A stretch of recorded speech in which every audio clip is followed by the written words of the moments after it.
Goodness. Okay. Okay. There's a duck in the background. Of course, there's a duck in the background. Old McCoffey's farm here. So today is Wednesday, and it's kind of a big day for us. It's Kyla's first voice lesson, and it's my first. Oh, it's my first appointment as official professional organizer. I have my very first client today, so I'm a little nervous. And bigger news, I'm getting Sharpies in the mail today. Amazon Prime is delivering happiness to me. So I get to go sit in a car while Kyla learns do re mi or whatever they do to teach voice lessons, and then I get to go organize other people's stuff. So I'm gonna take some footage on the way and hopefully be a little more awake. So vlog number 2, here we go. Say hi. So it's Wednesday still, and I did my appointment. We went to the music class, and it was only like 6 minutes away from my first client. And well, I had to go to CVS and get a charger because my phone charger was missing, thanks to Jamie. But it was so good, guys. I feel like I found my thing. It came so naturally to walk into somebody else's house and ask the questions I needed to ask. I thought it would be kind of awkward, but it was just so completely natural. And we just did one cabinet. I took pictures of our laundry and pantry area to kind of work out what we can do in there, because they want to move their current pantry over a little bit. Like, it's hard to explain, and I don't want to give too many identifying details about my clients as I go through this process, but it was so cool. There was a little girl there that was 10, their daughter, and so she's on summer break and was kind of watching what we were doing, and we just tackled one cabinet underneath her stove. We pulled everything out and kind of made some decisions about what she actually needed and what she didn't need, and I pulled everything that she actually used to the front so she could grab it, easily, just normal organizing stuff. And there was a whole lot of space in the back, so I told her homework was to go through her kitchen and find the things she doesn't use very often. Like, I have stuff like that, like a gravy boat for Thanksgiving, or some dishes that I don't use very often, or appliances, but I still want to keep them. And so the little girl was so cute. She says, well, if we put them in the back, what if we forget about them and then we just don't use them and they just sit there? And I thought that was just so profound from a 10-year-old. I told her, well, if you know you're not going to be using them, hey, then you just get rid of them. It was just so cute that she kind of put those, things together. And I don't know, there's a deeper meaning there, the things we kind of put on the back shelf we don't pay attention to in our lives. So that's really, really interesting, all the things we kind of keep around because we think we should, because we feel obligated, or somebody's given us something, even intangible things, So I don't know, I'm thinking a lot on that, about all the things we hold on to that we don't necessarily need to, and we don't have the space in our lives for the things we actually use or that are good for us and all that good stuff. So tomorrow is a surgery consult. I posted a little bit about that on Facebook. I'm not going to go into all the details. I say that a lot. I'm not going to go into all of it. But and Friday we should be doing passports for the kids, for the little kids that haven't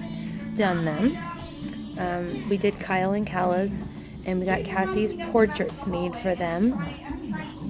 But for the little ones, both Jamie and I have to be there to sign to get their passports done. And then he's working on his letters to the professional. I'm doing a vlog, huh? When you apply for the visa that we're applying for, you have to be assessed for your skills level. And so he has to do that through the Engineers of Australia, and he has to submit all sorts of stuff to kind of see where his skill level's at, what his qualifications are. And we've been working on that for a couple weeks now. And you put that in with you submit it to the government once you're assessed. And it's like a 3-month process. We have to spend a couple more hundred to expedite it. And we put that in with Jamie's resume and all his letters, his diplomas.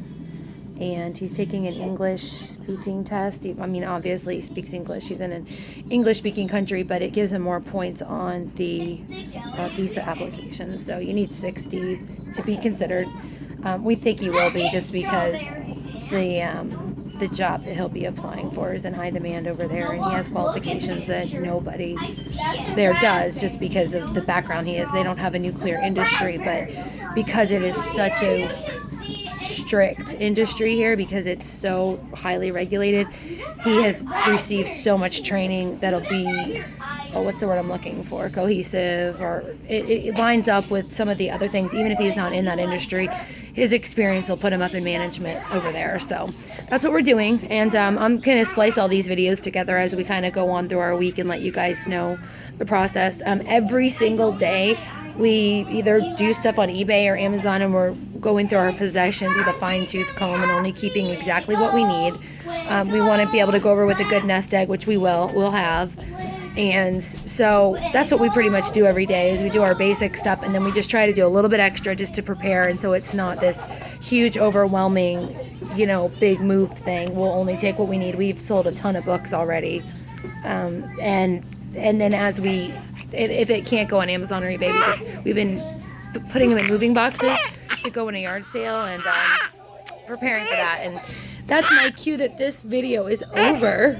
He just doesn't like this, so I will be back soon. Okay, it is now Thursday, and I went for my consult, and there's something on my phone that's going to annoy the shit out of me. So it's a go. I need very minor correction. It's not like a full-blown surgery. We have to cut around and do a lot of stuff. It's going to be really fast, and the pain medication that will be, it's actually injected intramuscularly, and it's time release. It's used for cesarean section, so nursing's not a problem, even though we're not nursing really. He's comfort nursing, but after everything that happened, and I wasn't eating or drinking or doing well, I wasn't really sleeping, my milk supply went way down, and I've tried to do a bunch to keep him interested. He's just not doing well with it right now, so that's not as much of an issue as I thought it was going to be. And because it's not the same, there's different kinds of abdominal surgeries, and I'm pretty straightforward. I'm not going to go into details because it's kind of gross, but there's just one little issue that I'm not going to live with the rest of my life, and the more weight that comes off, the more of an issue it is, and I don't want to look at that in the mirror anymore. So I have a pre-op appointment next Thursday where they do a bunch of stuff, and then 2 weeks from tomorrow I will go under the knife. So I never thought I'd do anything like that at all, and it's not a unhappy with my body thing. I'm not really looking to look different in clothes, or really, I'm just uncomfortable. I'm really, really uncomfortable, but yeah, there's that. And you don't know how much to say because you don't want to give somebody this image of your body that's grotesque. But no, I'm not really, I just now probably within the last year learned how to apply makeup properly.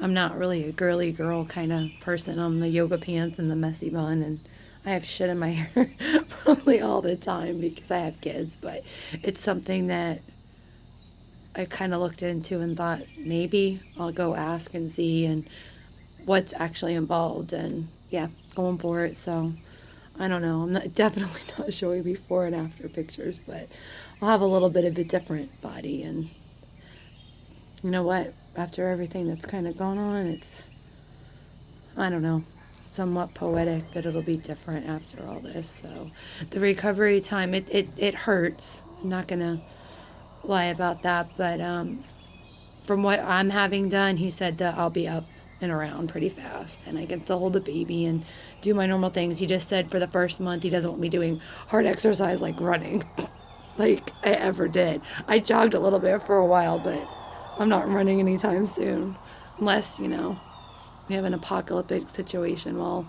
the zombies could just eat my hot ass, Anyway, so that's what happened. Tomorrow we're going to be busy. I sold yarn on eBay today, a lot of it actually. So we have to ship all that tomorrow. And he's going to go, he has some bank stuff to do, Jamie does. And the AC guys are coming to do something every year, every single freaking year. When we go from hot to cold or cold to hot, something happens with our unit outside.